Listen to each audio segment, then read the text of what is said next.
Hola, soy María del Pilar Salazar, profesora de Antropología Bíblica y Fenomenología de Religiones. Estás en Lecciones de Biblia y Ciencia, un espacio dedicado para quienes quieren aprender algo más de la palabra de Dios. Aquí encontrarás temas relacionados con la Biblia, temas teológicos, estudios bíblicos y áreas particulares de la antropología bíblica, la apologética cristiana y fenomenología de religiones, entre otros. Así que si eres un seguidor del Maestro de Maestros Jesucristo y si te gusta este material y colma tus expectativas, te invito a que no dejes de seguir este sitio y compártelo con otras personas que tú consideres que puedan ser bendecidas por estas lecciones de Biblia y ciencia.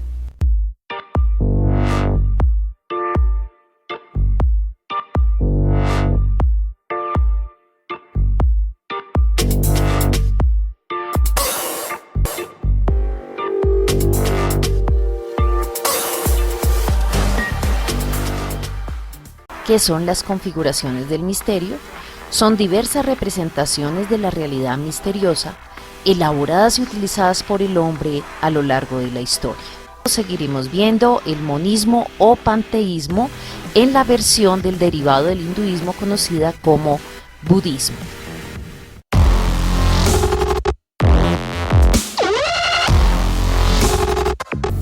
El budismo nos presenta un ateísmo no absoluto.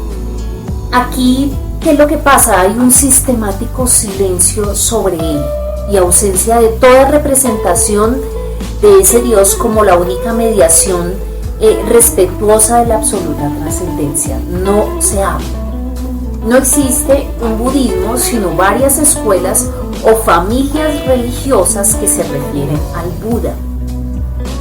Entonces, dentro de ese budismo encontramos monjes y laicos. Y dentro de estos laicos encontramos masculino y femenino. Dentro de los laicos vemos virtudes activas y preocupaciones pues muy altruistas. Y los monjes, que es a veces los que más identificamos con el budismo, por lo general manejan una comunidad monástica dedicada a la renuncia, y entre ellas manifiestan también estos elementos: pobreza, celibato, no violencia y santidad personal. Ahora, independiente de que sean monjes o laicos, las doctrinas presentadas por el budismo se pueden dividir también en dos escuelas: la Hinayana o pequeño vehículo, que también es conocida como rigorismo elitista, muy propia de los monjes ascetas. Ellos se dedican a la búsqueda de sabiduría porque esa es una gran virtud. Hacen meditación, que ese es el medio para tener toda esa sabiduría, y la salvación es individual, como una disolución o extinción del propio ser que se une con el todo. Esa es más o menos lo que considero. La otra escuela, que es la Mahayana o el gran vehículo, realmente es más popular. Habla de una salvación por un proceso de vaciamiento hasta la plena extinción o iluminación. En ello se observa una mayor solidaridad con los seres. Ellos buscan compasión más sabiduría.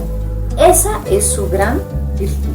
¿Cómo es esta configuración de la divinidad budista? Bueno, ya vemos que hay una ausencia intencional de toda representación alusiva a lo divino. Entonces, eso era lo que hacía que los primeros occidentales que los estudiaban dijeran: no, es que son ateos. Otros incluso dicen: no, es que al contrario, son politeístas. Pero pues vamos a verlo con un poquito más de detalle. En el budismo se encuentra la presencia de un absoluto, oiga bien, absoluto, designado por diferentes nombres según sea la tradición o la escuela, y cuyo significado esencial se resume en el término común a todas ellas, que es el nirvana. Es una realidad que solo es posible tratar mediante negaciones y no mediante afirmaciones, ¿sí? O sea, ignora el principio del teísmo, es como una especie de indiferencia, ni siquiera lo mencionamos, no lo decimos, es tan absoluto. Entonces, por eso vemos que Buda ignora toda la especulación y se dedica, entre comillas, a ignorar el dolor, samsara. Esa es la liberación del dolor o el camino de unas reencarnaciones sucesivas que desaparecen al llegar a una meta denominada el nirvana. Entonces hay una aspiración a esa realidad última y descalifica toda esta realidad mundana como incapaz de realmente responder a esa aspiración. Entonces, para el budismo, todo el camino de salvación tiene que ver con ese proceso de liberarse del dolor. Libérese del dolor.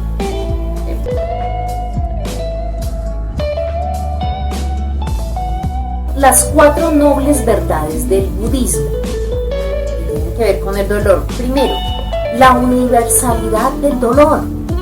Todo es transitorio y como tal doloroso. El dolor es impersonal. No hay un sujeto real del sufrimiento. 2. El origen del dolor.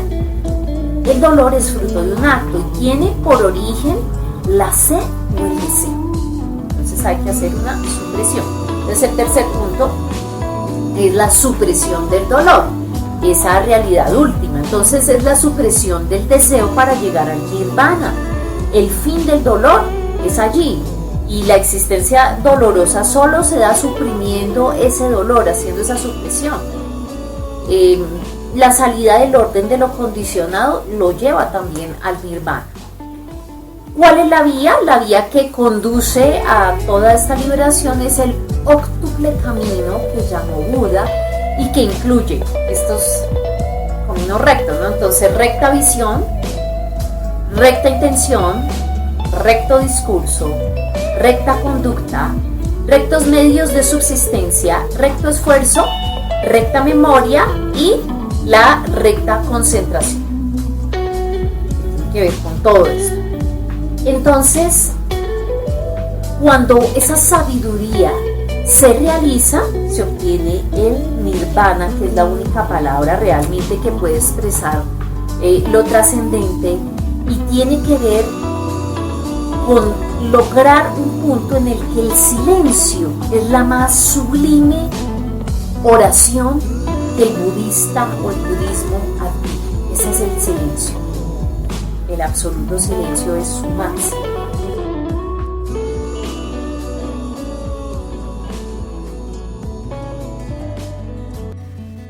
Por todo lo anterior es que podemos decir que la doctrina del budismo tiene un carácter más terapéutico que teórico. Y dado que todo es perecedero, cualquier intento de explicación cae dentro de lo perecedero. Cualquier palabra que se utilice para expresar lo trascendente desde el mundo de lo contingente es palabra ociosa, no dice nada o lo que es peor, engaña. La única palabra para expresar lo trascendente es, por lo tanto, el silencio.